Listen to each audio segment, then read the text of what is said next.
नमस्कार प्रणाम दोस्तों, मैं आपकी किरण तिलक का भोजपुरी गीत सुनाने जा रही हूँ। आप लोग खूब ढेर से प्यार दुलार दीजिएगा। तिलक चढ़ावे तिलक हरू दुआरवा पे अइले सखी। तिलक चढ़ावे तिलक हरू दुआरवा पे अइले सखी। हमरे अंगनावा क शोभा बढ़ावे लोग अइले सखी। हमरे अंगनावा क शोभा बढ़ावे लोग अइले सखी। तिलक चढ़ावे तिलक हरू दुआरवा पे अइले सखी। हमरे दुआरवा क शोभा बढ़ावे लोग अइले सखी। हमरे दुआरवा क शोभा बढ़ावे लोग अइले सखी। छोट ले अइले लोट छोट गो थाली गारी दिहा सखी। छोट ले अइले लोट छोट गो थाली गारी दिहा सखी।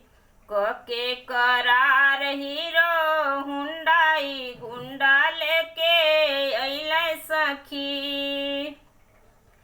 के करार हीरो हुंडाई गुंडा लेके अइले सखी। तिलक चढ़ावे तिलक हरू दुआरवा पे अइले सखी।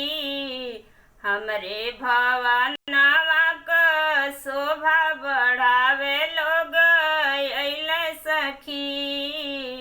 हमरे भवनवा क शोभा बढ़ावे लोग अइले सखी। हमरे ई भैया के ठग के ले गइले दिहा गारी सखी।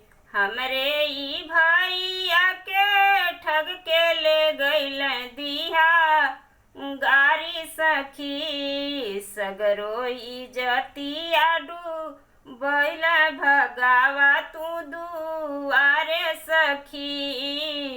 सगरो इज्जतिया डूबैले भगावा तू दुआरे सखी।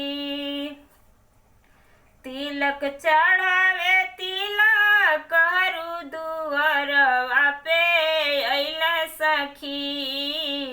हमरे भवनवा क शोभा बढ़ावे लोग अइले सखी। हमरे अंगनावा क शोभा बढ़ावे लोग अइले सखी। हमरे दुआरवा क शोभा बढ़ावे लोग अइले सखी।